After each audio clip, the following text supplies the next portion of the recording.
Baru-baru ini saat saya sedang scroll media sosial, saya menemukan sebuah foto clipping artikel wawancara Hideaki Anno. Ya, seniman yang legendaris itu. Dalam wawancara tersebut, Anno mengungkapkan bahwa dia mempunyai masa kecil yang sangat kelam. Ayahnya mengalami kecelakaan kerja yang mengakibatkannya kehilangan satu kaki, dan hal ini menyebabkan sang ayah menjadi depresi. Anno kecil kerap menjadi korban kekerasan fisik dari ayahnya, yang menendang dan memukulinya ketika dia melakukan kesalahan. Karena kondisinya tersebut, sang ayah memilih menjadi penjahit baju untuk mencari nafkah, karena pekerjaan tersebut masih memungkinkan untuk dilakukan sambil duduk di rumahnya sendiri. Sayangnya beberapa tahun kemudian, Jepang mengalami tren baju yang sudah jadi, sehingga orang-orang semakin jarang memesan baju ke penjahit, dan itu mempengaruhi penghasilan sang ayah. Mau tidak mau, sang ayah akhirnya harus berdiri, keluar rumah, dan memutuskan menjadi loper koran. Saat itulah Anno merasakan perubahan drastis pada ayahnya. Kini sang ayah lebih bahagia, suka menyapa orang, dan jarang mengeluh. Walaupun hingga kini hubungan Anno dan sang ayah masih dingin, tetapi dia menyaksikan dengan mata kepalanya sendiri bagaimana perjalanan sang ayah mengatasi trauma dan menjadi orang yang lebih optimis menjalani hidup. Wawancara tersebut langsung mengingatkan saya pada karya-karya Hideaki Anno, seperti serial animasi Evangelion dan karyanya yang terbaru, Shin Kamen Rider. Dalam video ini kita akan membahas dua mahakarya tersebut.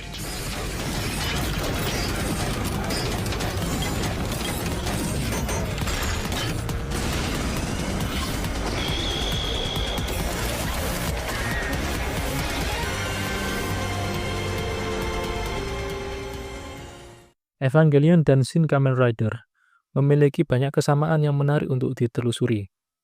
Persamaan pertama adalah karakter utama, Shinji Ikari dalam Evangelion dan Takeshi Hongo dalam Shin Kamen Rider. Dalam kedua cerita tersebut, karakter utama dipaksa menjadi pahlawan, tetapi mereka kesulitan menanggung beban yang datang dengan kekuatan dan tanggung jawab besar. Explain? It's all too much. I cannot pilot this thing! Stop wasting time.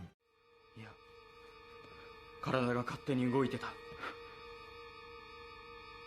わからない。人を殺して。なんで僕は平気なんだ? Keduanya menghadapi trauma kehilangan orang tua akibat insiden tertentu, yang membuat mereka lebih sulit beradaptasi dengan peran sebagai pahlawan.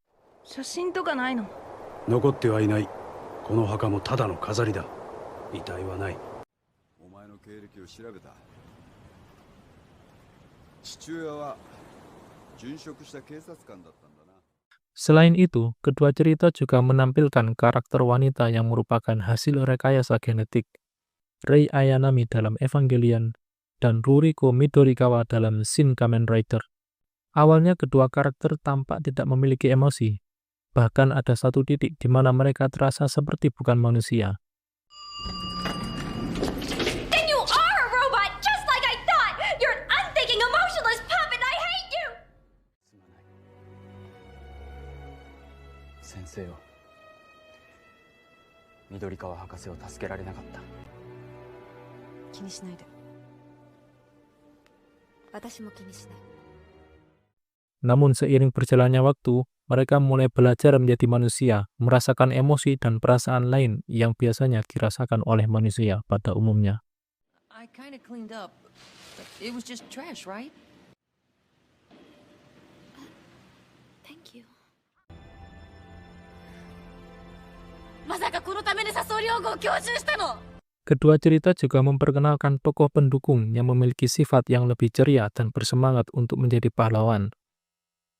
Karakter-karakter ini adalah Asuka Langley Suryu dalam Evangelion dan Ichimonji Hayato dalam Shin Kamen Rider. Kedua karakter tersebut memiliki sifat yang kontras dengan karakter utama yang cenderung murung dan depresif. So, I'll give you a front row seat so you can see my excellent piloting. だからこの力は好きだ。俺は好きに生きたい。好きかどうかが俺の行動基準だからな。 Bagaimana dengan karakter musuhnya? Kedua cerita memiliki musuh yang memiliki tujuan serupa, yakni mengumpulkan nyawa manusia dalam sebuah realita baru di mana manusia berhenti saling menyakiti satu sama lain.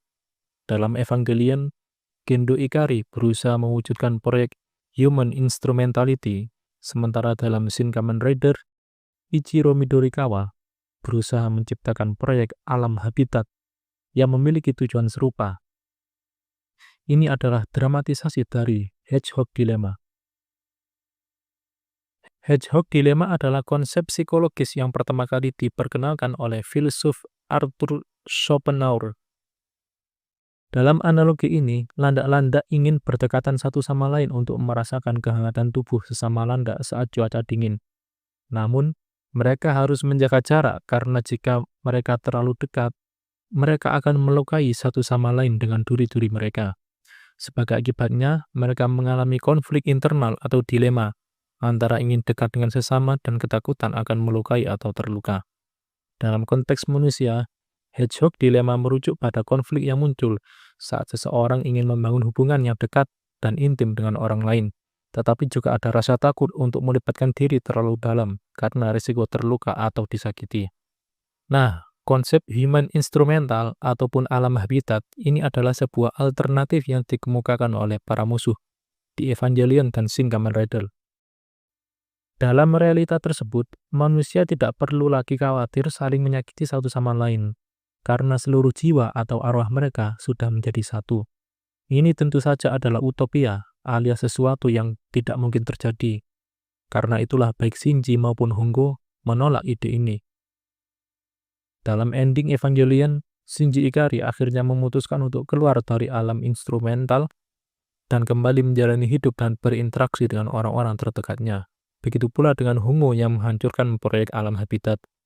Mereka memiliki keyakinan bahwa meskipun manusia memiliki potensi untuk saling menyakiti, mereka juga memiliki potensi untuk saling mengasihi, dan itu hanya bisa dicapai jika mereka membuka diri dan berinteraksi dengan orang lain. Sebagaimana ayah Hideaki Anno yang menjadi manusia lebih baik setelah memutuskan untuk keluar dari rumah dan berinteraksi dengan orang lain. Kesimpulannya, inti cerita dari Evangelion dan Shin Kamen Rider adalah bagaimana kita menghadapi trauma, belajar menjadi manusia, dan selalu bersikap optimis, serta tetap menjalin hubungan dengan manusia lain. Risiko untuk saling menyakiti akan selalu ada, tetapi tanpa melalui itu, kita juga tidak akan bisa merasakan bahwa manusia juga bisa saling mengasihi satu sama lain. すごいやつ見に行く